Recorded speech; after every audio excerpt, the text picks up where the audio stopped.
അക്ഷരങ്ങളുടെ കാമുകി part 4. Class Sunday മാത്രമാക്കി അല്ലാത്ത ദിവസങ്ങളിൽ അവൾ ഒരു കോഫി ഷോപ്പിൽ ജോലിക്ക് പോയി. അമ്മയ്ക്ക് കഷ്ടപ്പാടുകളിൽ ഒരു കൈത്താങ്ങായി ആദ്യ ശമ്പളം അമ്മയുടെ കൈകളിൽ വെച്ചു കൊടുത്തപ്പോൾ ആ കണ്ണുകൾ നിറയുന്നുണ്ടായിരുന്നു.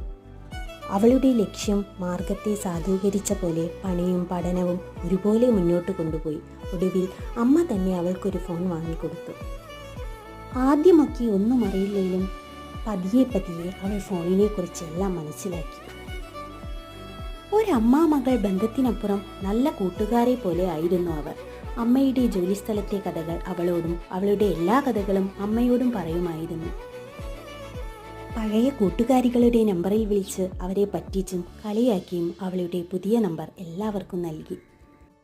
ജോലിസ്ഥലത്തെ ഒഴിവുകൾക്കിടയിൽ അവൾ ആ പഴയ ഫേസ്ബുക്ക് അക്കൗണ്ട് പൊടി തട്ടിയെടുത്തു.